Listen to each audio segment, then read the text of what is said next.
Kaos spesial dari Starting Eleven. Klik link di deskripsi untuk pre-order ya. When they're down, when they are tested, they find a way to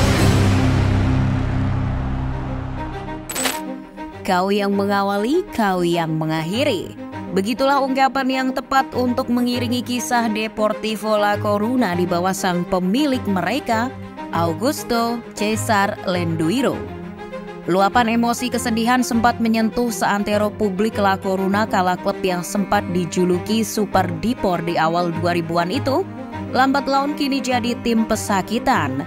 Kerinduan akan kebangkitan kembalinya Super Depor itu pun kini hanya jadi ilusi.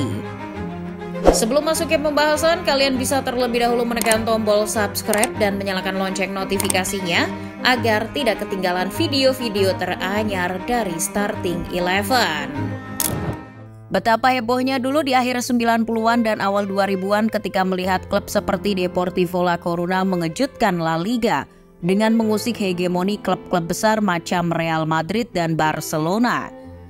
Kisah yang tak akan terlupakan bagi publik klub yang bermarkas di Riazor tersebut.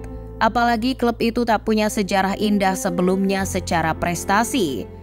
Dongeng Deportivo kala itu memang tak dibangun dalam sekejap layaknya sulap.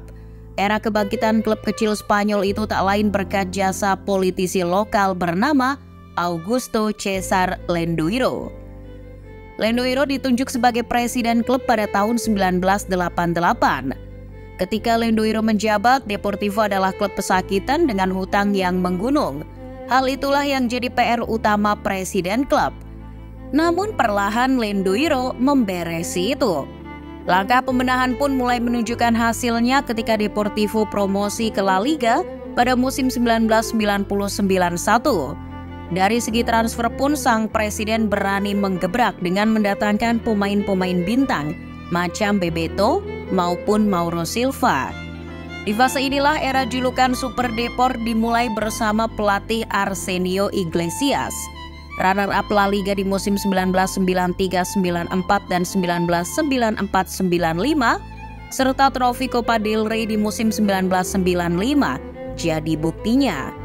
Itu semua adalah bagian dari kesuksesan periode pertama dari Super Depor. Kemudian periode kesuksesan kedua Super Depor dicapai di era 1997, periode ketika pelatih Javier Irureta datang.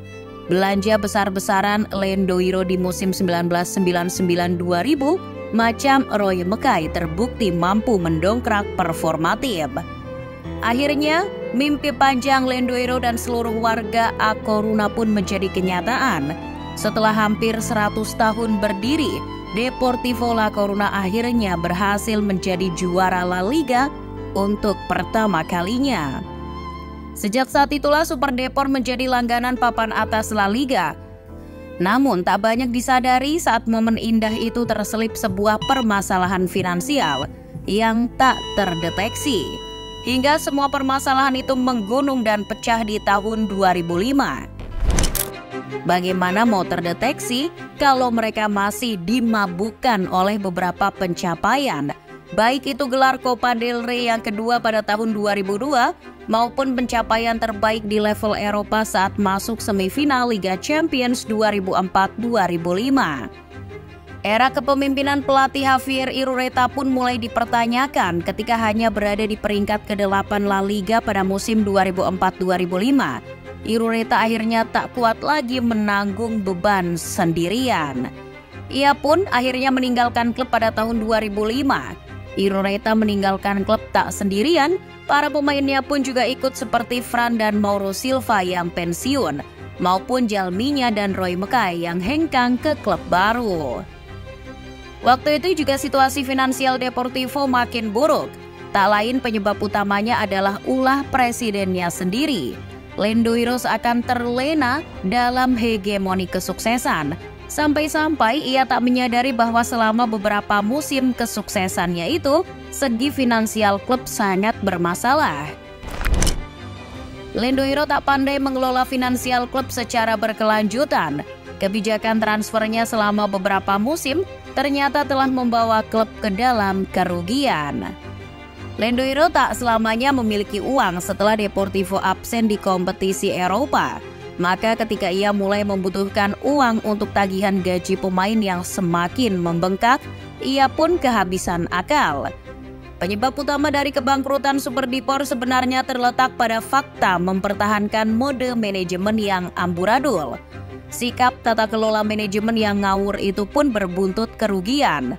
Seperti dikutip dari 442, hutang Deportivo menggunung hingga senilai 160 juta euro.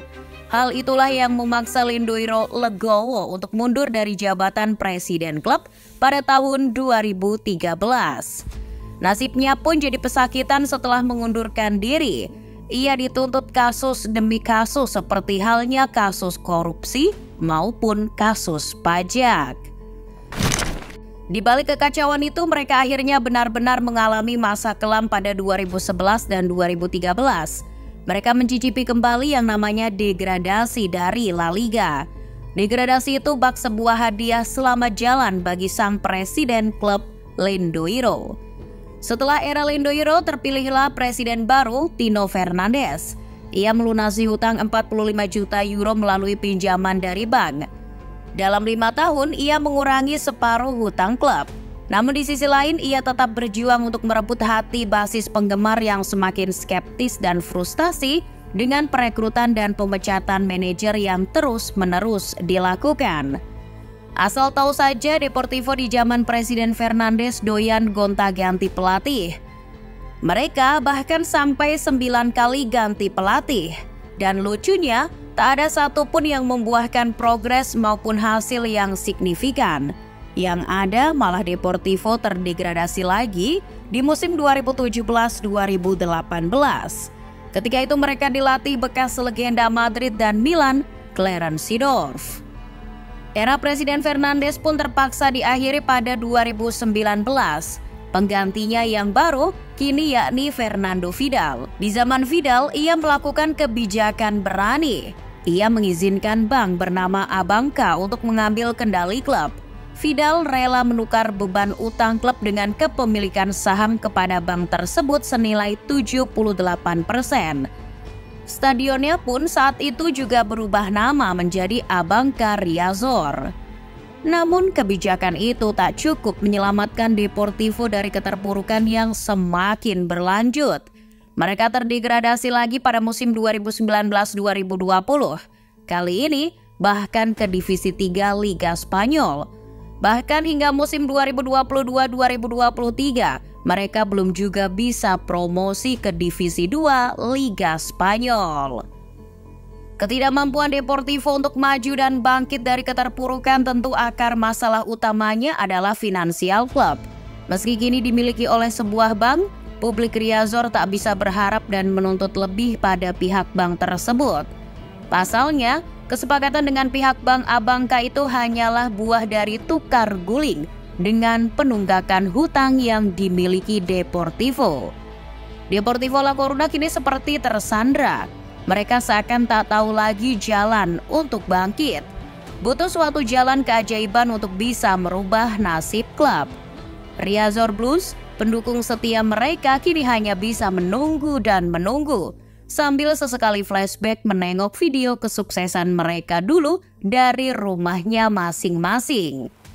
Karena hanya itu kenangan manis yang akan selalu dikenang publik Riazor dalam buku catatan sejarahnya.